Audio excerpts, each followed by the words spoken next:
everybody. What's up? What's up? How you doing? Rewind. Fletch? Let's do it again. The number of times I wish I could do that in real life, just like suck all the words back in that I wish didn't come out. Often. I'm sorry. Nothing? Okay, No. thanks, Fletch. I don't know what to tell Glad you. you're here with me. There's no way to go back to the past. True. Are you okay? I was waiting for you to say hi, everybody, so we can start over. Oh. I'm over here in like default mode, just patiently waiting. Hi, everybody. What's up? What's up? What's up? Welcome back. How you doing? I'm good.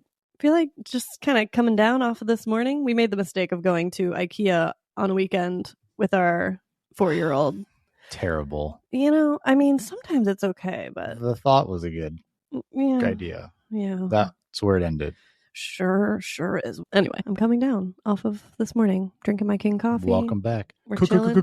King. I know. Maybe should we put a link? I need a button, Oh yeah, like a hip hop horn button just to actually carry in your pocket always, not just for the podcast. for life. Period. Yeah, that would be Yeah. a very If I could Josh have that thing to do. permanently installed in all of my pants,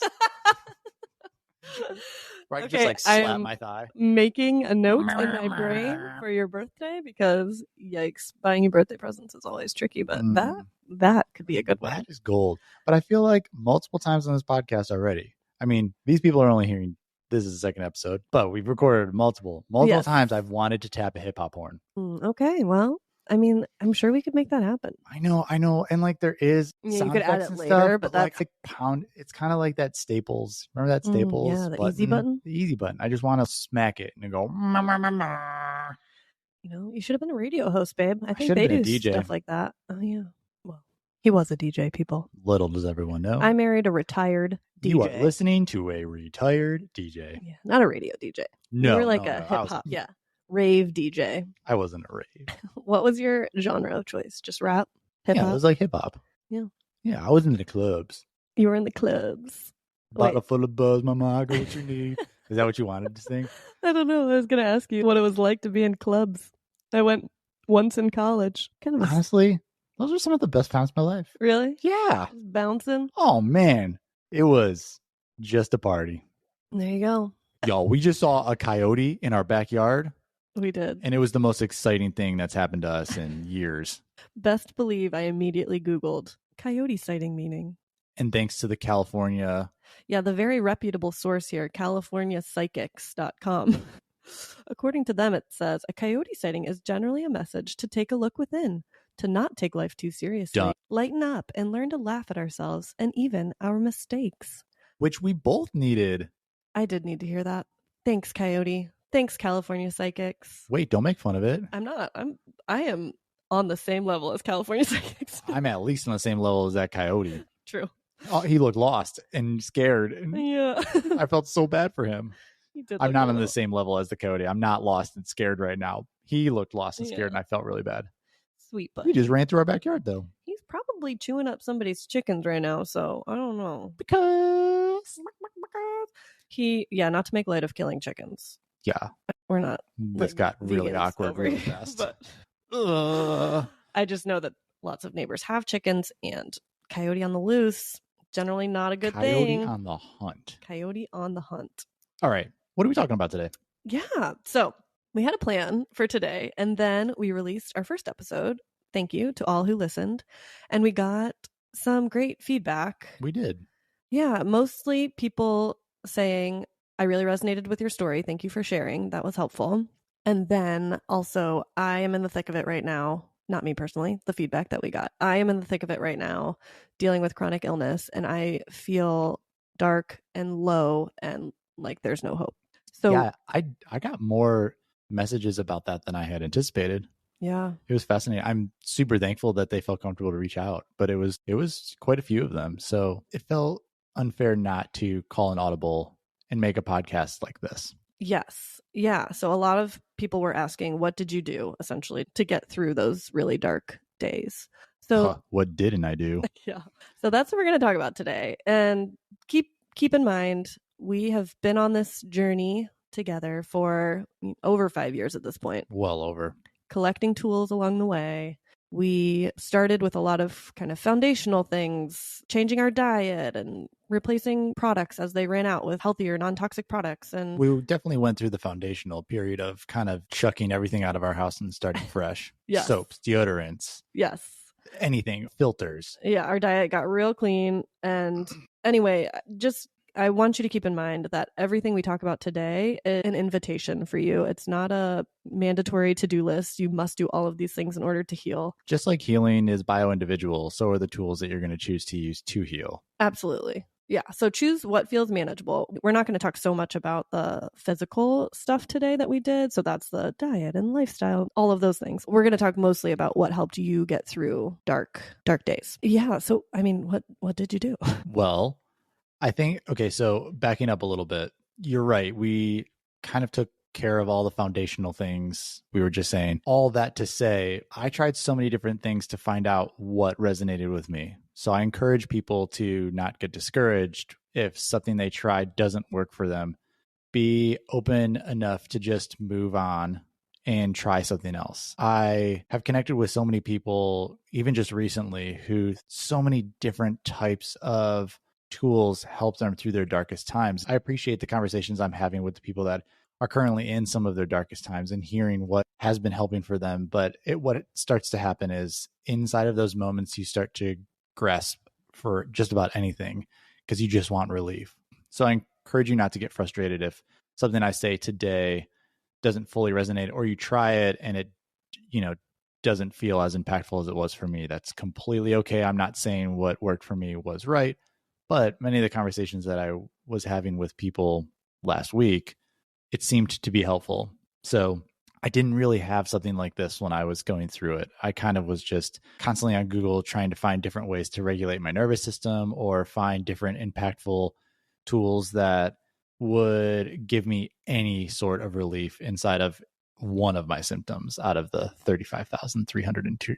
So that being said, there is some, and correct me if I'm wrong, but I think there is some degree of persistence or absolutely, you start meditation, it's not going to help you overnight necessarily. You may notice some relief of anxiety or whatever it is that you're dealing with, but in a lot of ways you got to play the long game a little bit.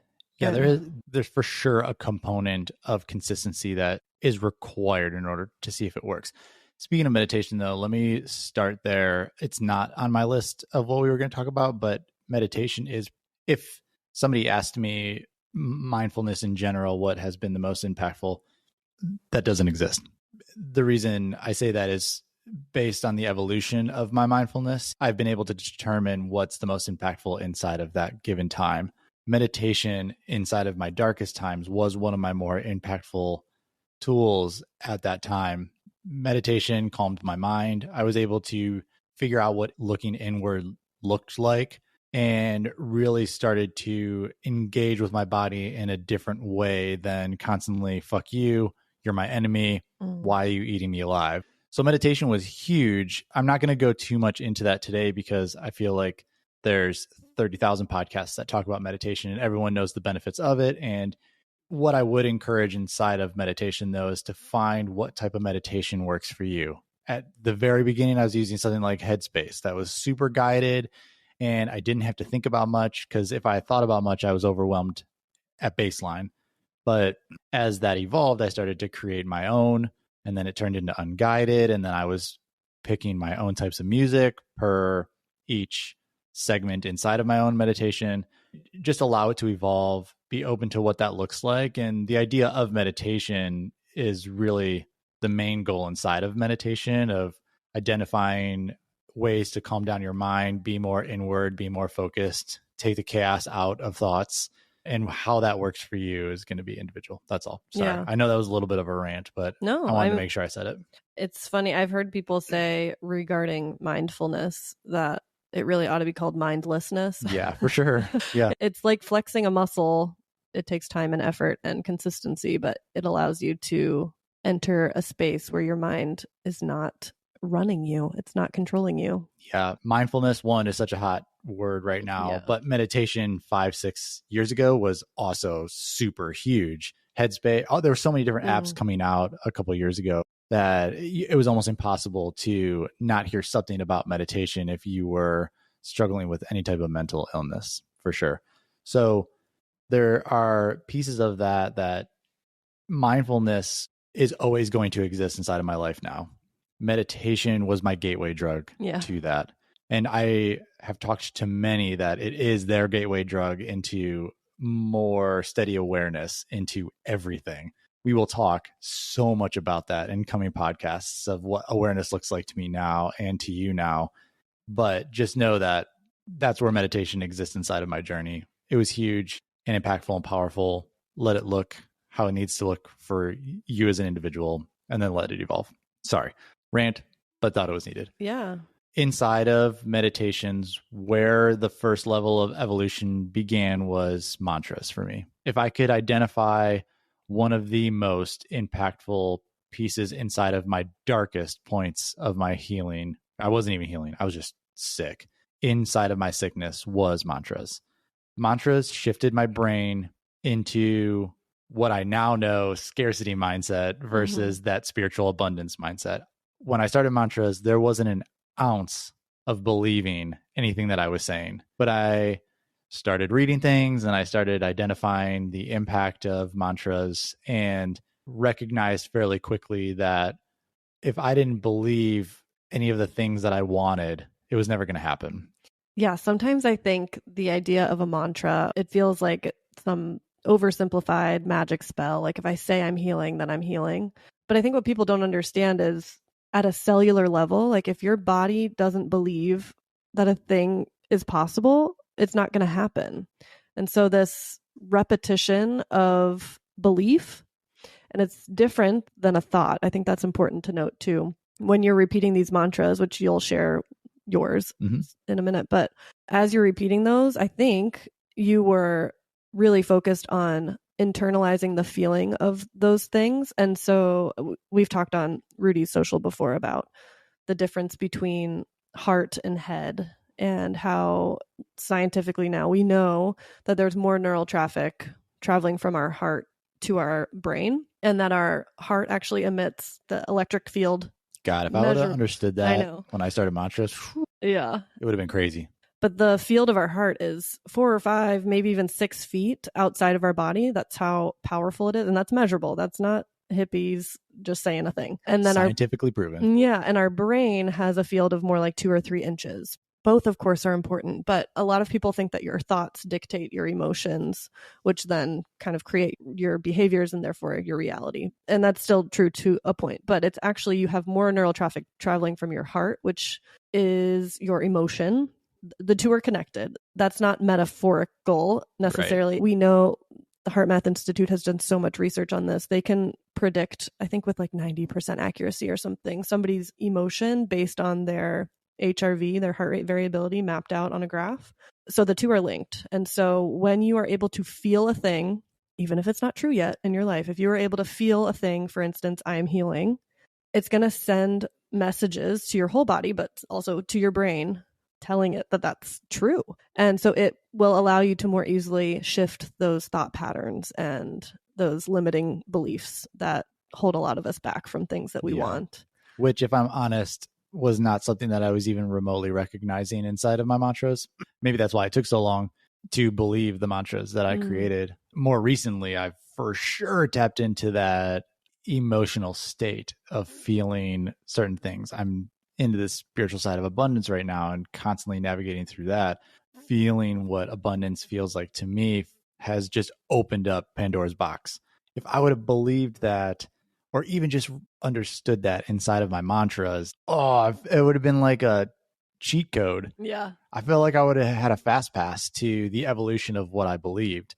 Okay, so what I started with was I am powerful, I am strong, I am confident, I am content, I am full of genuine joy. I am healing, my body is healing, I will get back to full health. Every single one of those were all things that I was struggling with. Things that you didn't believe were true or maybe even could be true. Yeah, they were very limited. I think that if somebody knew me, they would be like, what? He's so confident. All of it was fake. Or he's content. Absolutely not. Was not, even remotely. But then the second half of that, I'm healing, my body is healing, I will get back to full health, wasn't even remotely on my radar of existing. And I knew that, especially once I started the healing journey through bioenergetics, it was going to be mandatory that I had some sense of confidence inside of myself with the healing component that was going to be what makes the impact. I am not under the opinion that that's the only way you're going to heal. I had to get there for sure. And it was one of the components of the thousands that was needed in order for me to get where I am today. But it for sure was another gateway inside of my health journey. Yeah, I mean, it's complicated, this trio of physical, emotional, spiritual. It's all required, in my opinion, to heal. Well, maybe it's just in my healing. There's a timeline that exists inside of that where I didn't have a ounce of capacity to give to my spiritual or mental side because I was so sick. My mental side in and of itself was completely compromised. I wasn't even having sane thoughts, you know. I was suicidal for a lot of that time. I needed to heal some way before I could tap into that spiritual side and even the mental side. The meditations, the mindfulness, the mantras, they were helping to some degree. But I remember the times where all of a sudden I tapped into it on a deeper level and I was like, oh, let's go. It was a different time. The other thing to consider inside of the mantras is you have to allow them to evolve, because if you don't allow them to evolve, you're just going to get stuck in the ones that you're saying over and over. So there was a time, maybe 6-7 months into my healing journey, where I started to notice insane progress.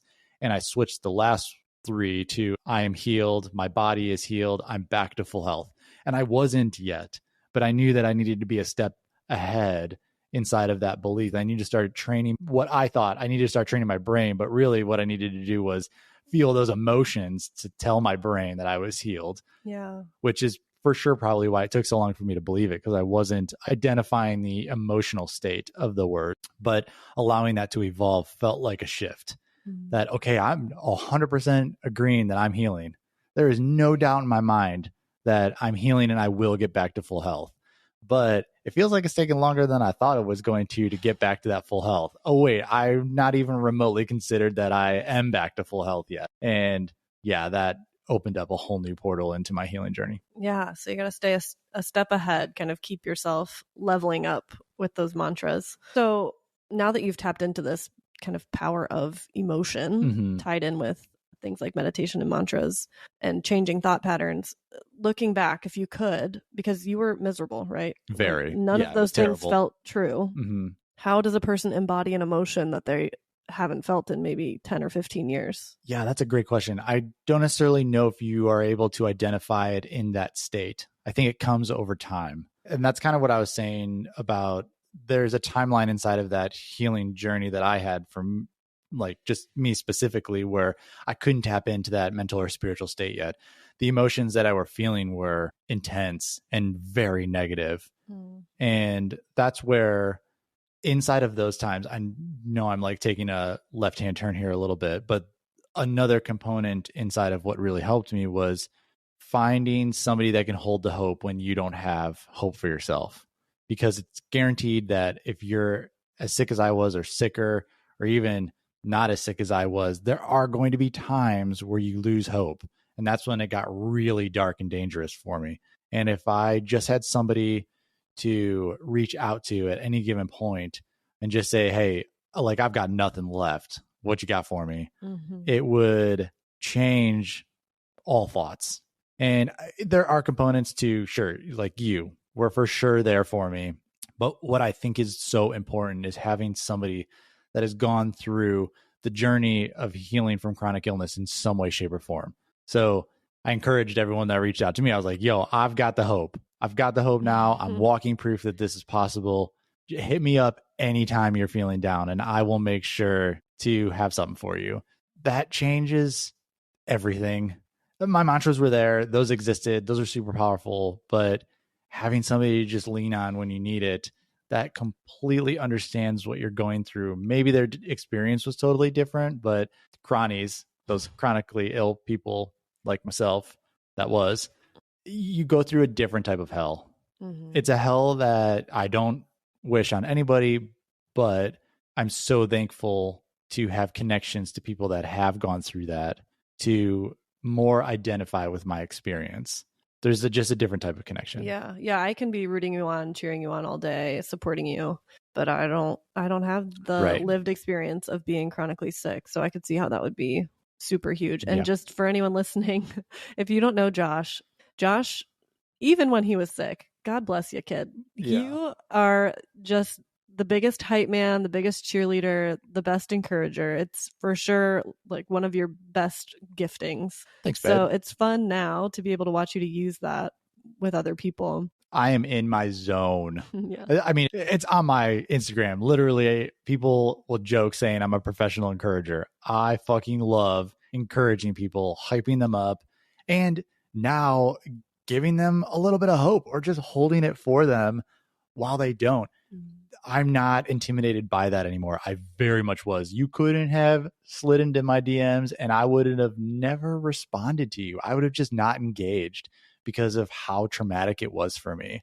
And there's a component to that. For me, 2022, I still considered part of my healing journey because everything up to that point was so traumatic. And I had to work through how I could receive and not absorb other people's stories and be that beacon of hope for them. So, yeah, 2022 was kind of your year of learning your new identity without chronic illness. It felt like it was something you had identified with for a long time, and then you healed, and then I don't know, I feel like that's been a journey for you the last year. yeah, that's a great point. I think in your healing journey, it has to become part of your identity. You don't know if you're ever going to be different ever again. Yeah. And so there is that kind of breakdown where you have to let go of that. And I even felt like I had a season of mourning that identity because it was all that I knew for years, for most of my adult life. That was something that I identified with. And for a while, I didn't have a diagnosis of any sort, but chronic illness still was my identity. And then I started to get not diagnoses, but I was able to start identify things that were causing problems inside of my body. Answers. Yeah. Yeah. And so then I attached to those because I was like, finally, I have a fucking answer.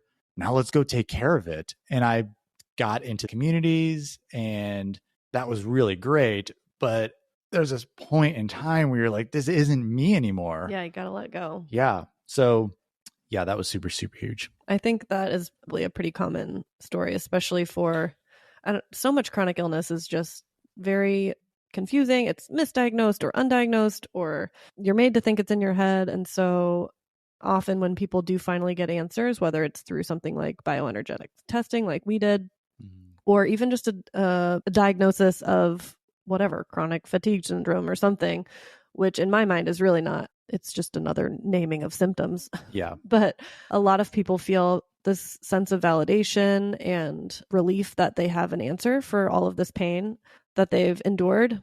And I think it's really easy to become fully identified with whether it's a list of diagnoses or whatever it is. Yeah. And in some ways, I'm almost thankful that we didn't get the conventional Lyme and co-infection diagnoses. We probably could have if we would have pursued it and done all of the... We had spent enough money. Yeah, it wasn't worth the money. And in my mind, we had enough proof from the bioenergetic testing that we did. I didn't need a blood. We felt confident enough with it. Yeah. I didn't need a blood test to confirm a thing that we were feeling made a lot of sense. And it was working. Yeah. And I just remember being like, I'm kind of thankful that we didn't get those diagnoses because it just feels like it would have been a harder thing to strip away. You may have identified with it more strongly. Interesting. But I don't know if that's true. Yeah, I definitely think that I was just looking for answers and I was ready to identify with just about anything. It's something that resonated. That's for sure. When Lyme, co-infections, all these things started to come back and then you were seeing all of these symptoms, you're like, oh, this makes so much more sense. Not anything the doctors were telling me, Yeah, there was a big piece of that. The other component inside, it piggybacks off hope, is just giving yourself grace. There are going to be days where it just fucking sucks. That's just plain and simple. And you're going to have really dark thoughts. You need to have people that are holding you accountable inside of that. But you have to acknowledge that healing isn't linear. Something that was asked a bunch last week was, this is all great. One, what helped you in your darkest times? Two, how long did it take you to feel better? With Ruti, we say it typically takes about 2 months per year you've been sick. And that was fairly accurate with me.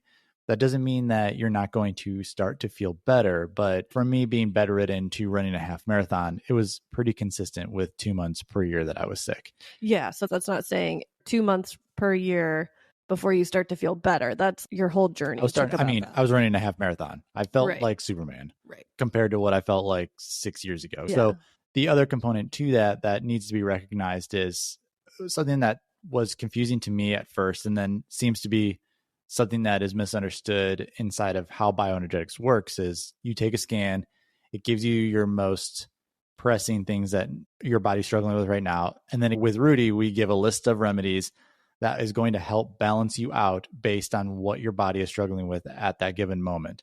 When you are chronically sick and you've been sick for years, there are so many layers. The analogy that we give is pulling back the layers of an onion. When you are that sick, it's going to take time for you to get back. And that requires multiple scans, multiple rounds of remedies. And so that was my experience. That's what I did.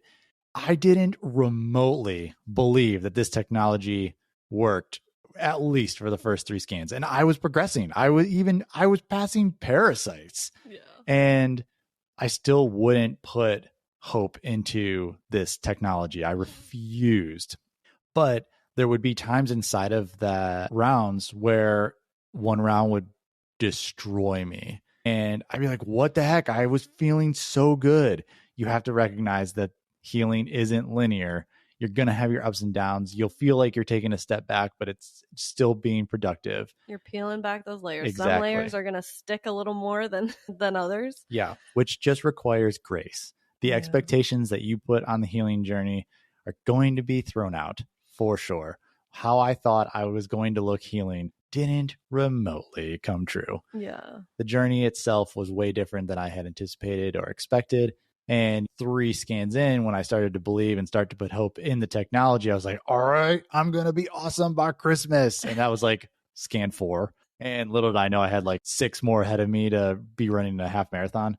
And you just have to be okay with it. Don't put expectations into it. Give yourself grace. Understand healing isn't linear. And then when you lose hope, just DM me. There you go. Yeah, grace. And then there is this element of, to some degree, as much as you can, to trust the process a little bit. I think we see a lot of people, and I get it. I mean, we tried so many things and we're let down by a lot of them. So I understand coming at things with skepticism and not wanting to get your heart broken again. But like you said, this took several rounds of peeling back the layers before we really were able to see tangible results.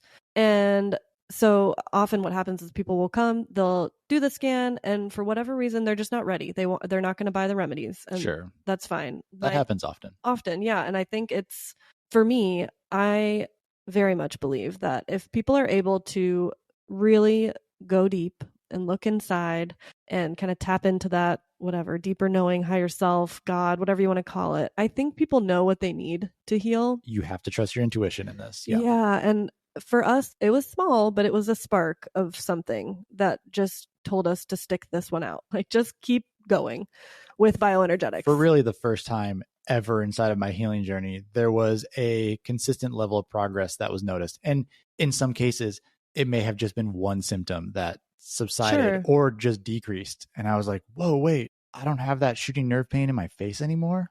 Right. Like, whoa. I mean, I'm completely depressed in bed, but like my face isn't hurting anymore. Like, okay, this has to be something. Right.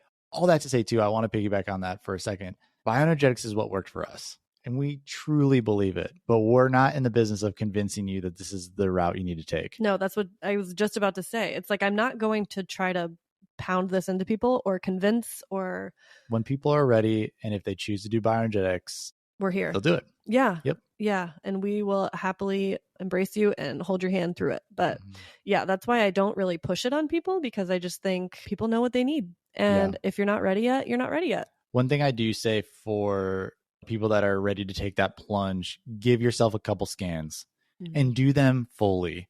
your body, Commit. there is this level of intuition, but there, like you're saying, there is this level of trust that you have to trust your body. Even your body is giving us the information that is giving the results, nothing else. Yeah. Trust that your body knows what it needs in that given time. So the remedies that come back, those are the list of remedies that you have to do in order to get to the next step. Some people will choose to do one remedy or two. And I totally understand that. Even for financial reasons, that totally makes sense. But your body wants all of that right now. Some of it is to aid the progression of the more potent remedies that exist inside of that list. I tested that out for sure, where I would be like, I don't think my body's ready for this, and I'm only going to do one or two. And I ended up regretting that in many ways. So it's kind of a pay now or pay later mentality. I do understand, because we get it. We were paying so much money for a lot of these therapies that we tried before, functional medicine, etc. So for us, bioenergetics and the remedies cost a lot less, actually. Significantly. Yeah. So that wasn't as much of a barrier for us, but I know a lot of people are honestly medically bankrupt. Like, that's a huge problem. That's what we were starting to feel like. Yeah. So I get it, but it's, for us, at least in our experience, it was a pay now or a pay later thing. Do we want to pay now in both financially and our commitment to this process? Yeah. To, our time and things like that. Do we want to pay that now, or do we want to pay that in 5 or 10 years when you're still miserable? So it just made sense for us. So yeah, you're right. Trusting the process was a component that needed to exist inside of this. Yeah. Good point. So I do have one more question for you, because, and I'm curious to see how you answer this one. Yeah. I'm reading Eckhart Tolle's The Power of Now right now. Shout out ET. Yes, love that guy. He is, it's just blowing my mind, but he talks a lot about presence. Obviously, the book is called The Power of Now, and he would argue that presence is kind of the key to what he calls enlightenment, but whatever. Ultimate peace. Yeah. Yes.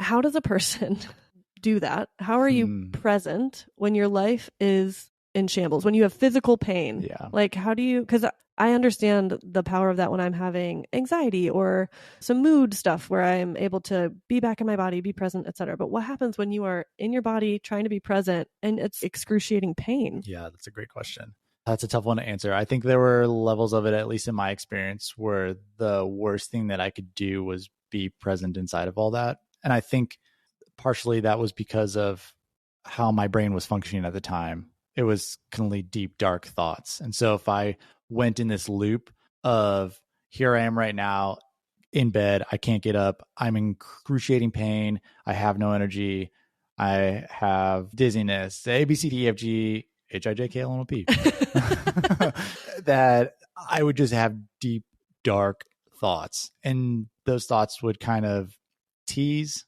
dark thoughts, and then they'd get dark, and then they get darker. Yeah, well, Eckhart calls that almost like feeding the beast of the mind. And so that's less about being present in your body. Totally.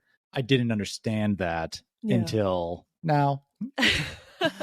So yeah, it was difficult for me to, without that understanding, and I don't even know if I had the capacity to choose to understand that in those times. It was significantly easier for me after I was healed, or even halfway through. I think I read, what was that book? Untethered Soul, 6 months into my healing journey. And it just resonated so much with me. And I remember picking that up. Somebody had recommended it 6 months before. And I read like a chapter and I was like, fuck this. Not ready for that. Yeah, I wasn't ready. And I think it was just because of the season that I was in. I understand what Eckhart is talking about now.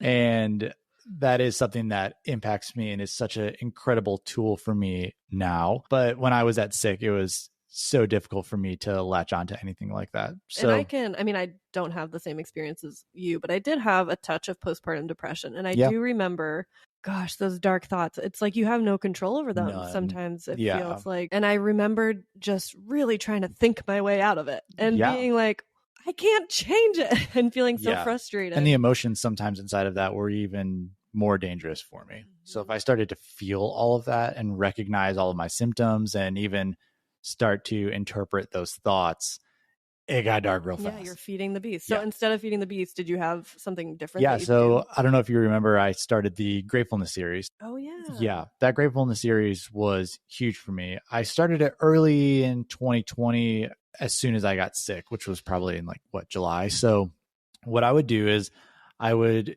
have 3 things that I was grateful for each day, but each day had to be something different than anything else before.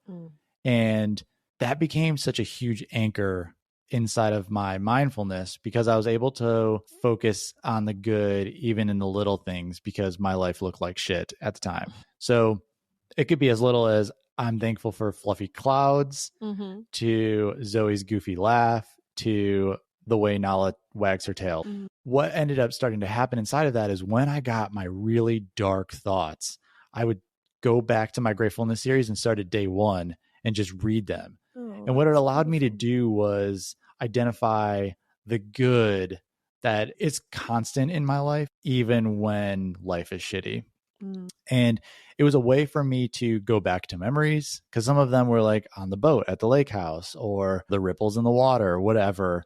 And I can kind of feel, smell, experience those memories over again. And it, even though it was taking me out of the present, it was allowing me to sit in something good because a lot of my memories weren't good. So yeah, that was impactful. I posted on Instagram every single day, but all that to say, I wasn't on Instagram a lot because it got really dark, but Instagram helped hold me accountable. People would message me and be like, I love this gratefulness series. And then I started to see multiple people start their own gratefulness series. And so there was this encouragement and accountability that I needed to constantly do this.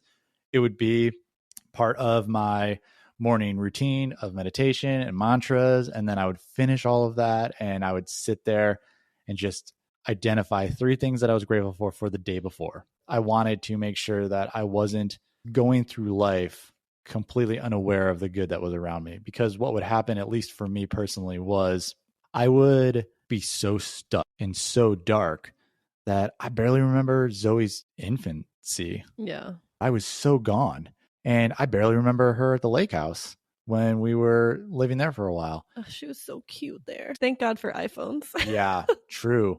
Yeah, the videos were a lot of what helped me with that. But I wanted to make sure that I was identifying some of those things inside of this journey. So yeah, that gratefulness was huge for me. Yeah, and I think that gratefulness is a great place for people to start. So we were talking about kind of embodying an emotion, a positive emotion. Yeah. What might it feel like to be healed or to be healing at least? If you can't even start there, if that's too far, a lot of people can start with gratitude. And like you said, just focusing on 1, 2, or 3 things. I know what it feels like to feel grateful. So I can start there. I did a full year. I did 365 days of it. If you want to see examples or something, I think every single one of them is in a highlight of my story on Instagram. Also, out of that, I made just a book. It was easier for me to do that. So if anybody wants a book, there you go. We got some gratefulness books. First of all, I think we need to bring back the gratefulness series because I loved doing it. It was really great. Yeah, it was really great. Fullness. Yeah, I remember doing it when we moved here. It was the winter of 2020, which was probably a dark time for a lot of people, but it's winter. It's winter and it's 2020. And we had just moved to a new state and I was raising a toddler. And we didn't know anybody. A very sick husband. We had no community. And yeah, the gratefulness series helped me a lot too. I remember going on walks with Zoe and just looking at a tiny flower with a drop of rain on it and being like, oh, I'm so grateful. Life is so beautiful and it's hard, but it's so beautiful. But going back to what we were talking about earlier, there is this level of consistency. 100 days into the gratefulness series, I had a filter looking for things I wanted to be grateful for to post. Amazing. Yeah. So yeah, there is that level of consistency where you do start to see raindrops on petals. Sounds like the sound of music. Raindrops on roses. It is the sound of music. That, you start to constantly look at life with a different lens. And that doesn't mean that your life is all unicorns, raindrops and roses and whiskers on kittens. I feel like every podcast we have to insert a random song. This is a kind of our thing now. Anyways, that didn't omit. It did not disregard that my life sucked in so many different ways and that I was so sick, but I would be able to pull myself out in various ways and be like, that is beautiful. I'm thankful that I'm experiencing that even in the hard. Yeah. So both can be true at the same time. Yeah. If anyone's familiar with Glennon Doyle, she loves the word brutal. Life is brutal. It's brutal and it's beautiful. Yeah, totally. And if you can only see one or the other, you probably don't have your eyes open. Sometimes my eyes weren't open It's because true. I was sleeping. when that EVB kicked in. Yeah. Okay. So yes, I do want to bring back the gratefulness series. That sounds like fun. Yeah, Maybe we could do it that's through Ruti gold. or something. Do you feel like there's a difference between, and we maybe just answered this a little bit with the brutal concept, but do you feel like there's a difference between embracing the experience of being chronically ill and accepting it? Because I do think a lot of people are told to accept however they're feeling, whether it's brain fog or Yeah. depression or sorry, this is just your new normal. You know, we don't have a way to fix that. I don't believe that. I refused Yes, to I accept don't it. believe that's true or helpful. But do you think there's an element of embracing an experience that would be helpful or no? I don't know. Yeah, that's a great question. I was never willing to accept this was my life. Yeah. I think when I creeped on accepting it, my thoughts got really, really dark because those dark thoughts, dark, suicidal thoughts, were when I started to accept what I would consider my fate, but not accept that I was going to live like this for the rest of my life. Does that make sense? Yeah. And so it was this balance Mm. of I'm not about this. I can't do this for the rest of my life, but is this the rest of my life? Yeah. Kind of deal. So there was a level of me not accepting it that was for me healthy Survival. and Yeah. saved my life. It's impossible to just completely ignore the fact that you're sick. Mm-hmm. So there is a level of acknowledgement, or else you're not going to do anything about it. For me, I wish I would have recognized it fucking years earlier because maybe I wouldn't have gotten to this point. But yeah, now we know symptoms are really awesome. We love symptoms because it's our yeah, body's way of giving I'm us. thankful for them for sure. Yeah, it's our body's way of saying, yoo-hoo, Yeah, something's awry. right. And I was showing small symptoms Yeah. for years, probably in high school. Mhm. I started to have symptoms that I just completely ignored, Through. Yeah. which was my mentality. That was just me. Balls to the wall, put my head down, the workhorse. Yeah. Mhm. Okay, I feel like we need to wrap it up with a few things we're grateful for because now Okay. now I'm excited. Let's to go. do We should start gratefulness that with series. Ruti. I know. That's a great idea. Thank you. You're welcome. You first. Oh, gee, thanks. I am so grateful for our morning cold plunges. It's a good one. So we've been doing cold plunges for well over a month now. They've been fantastic. I think I'm grateful for the shift that we've done the past 2 days of moving it before breakfast, before Zoe even wakes up. Y'all, we are dipping in ice cold water at we 7 wake a.m. up. We wake up and we get into the ice bath. And at first I was incredibly intimidated by that, but now I find such beauty in it. I don't know. One, definitely wakes you up, but it feels like I'm awakening with the world a little bit. Yeah. With nature. Yeah. Yeah. It's getting brighter. The birds are singing. You can start to see the squirrels like wrestling around. I saw a bunny. I don't know.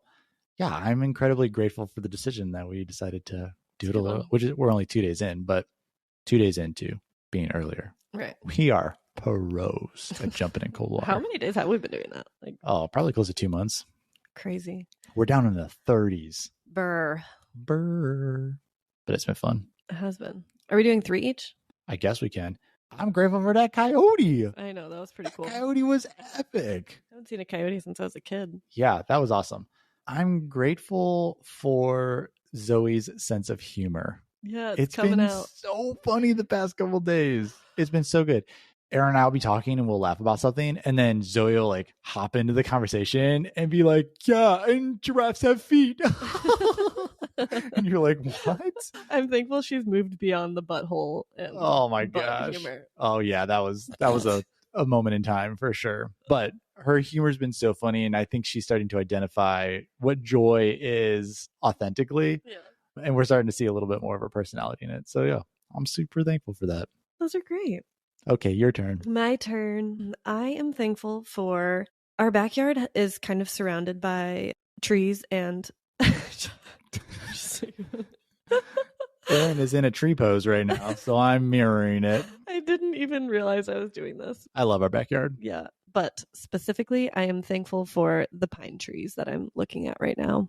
It makes me feel like I'm not that Columbus isn't cool, but it makes me feel like I'm someplace cooler than Columbus, like Colorado. I don't know. It just feels. I love our wooded backyard. I'm thankful that.